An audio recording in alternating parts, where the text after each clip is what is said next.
All right, so here he is, Robert Pattinson's The Batman. So this is the front. That's a really cool symbol for the movie.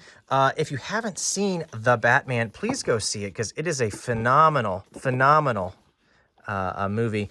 This figure has two different variants.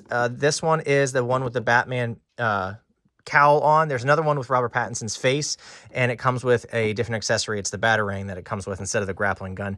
If you flip it over to the back, it also has a different picture, which I wish you could recreate.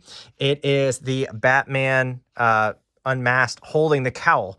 Now, to recreate that, you'd have to buy this figure along with the unmasked figure and basically chop off this head and hollow that out, as I understand, and then he could actually hold it. So it's a different picture on the back, so if you get both figures, you might be able to recreate that. I don't know if you want to spend that much money because these are actually pretty expensive on the secondary market.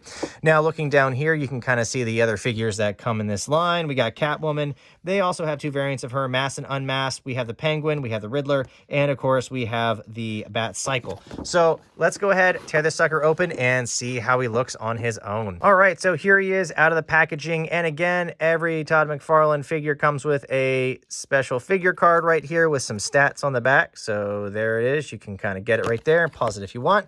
And every Todd McFarlane figure comes with this just plain black DC base.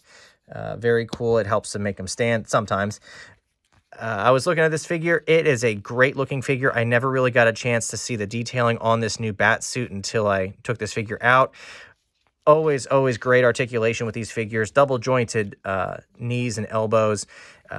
The accessory that normally comes with this Batman, it's a, for this figure, is a grappling gun, and it's not really made to be held at the grip. It's like it's attached to the wrist of Batman instead of him holding it. Kind of similar to Michael Keaton's a little bit.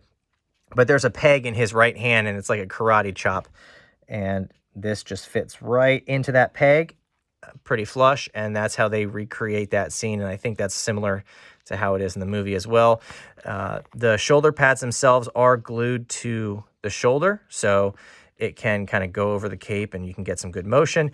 And when I was just filming this a little while ago, the arm popped out. So if that shoulder pad goes over the cape, it can lead to some issues in the arm popping out. So just be careful when you're posing him. But I did notice that if you just get the arm set up, find the socket right there.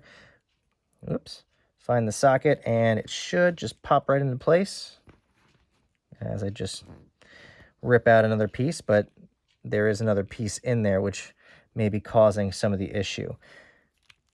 There we go. So you hear that little pop right there, and it goes right back in. So this figure is probably just going to be on a shelf, and that's actually a whole lot looser once that popped out twice, but it's because of this shoulder piece. It'll go right over the cape, and then you're in some trouble. But I love the detail on this figure. It's got a rubbery cape. The articulation's great, except for the arms. The only other complaint I have is the blades and the gauntlets that Batman traditionally has. The, I guess, safety regulations cause them just to be rubber, but mine, I guess, was pressed up in the packaging, so now the left side curls up a little bit. But other than that, it is a great-looking figure. I may just display him holding the grappling gun like that, but it looks kind of weird with Batman having a karate chop hand just necessarily. And if they don't have the Court of Owls in the next movie, or at least in the last movie of the trilogy, with a gauntlet like this, it looks like he's a Talon. If you've read those comics, one of my favorite stories in recent memory. But yeah, I love this figure. I loved the movie. Let me know what you thought in the comments down below. Did you like the movie? Do you like this figure? Did you pick up this figure?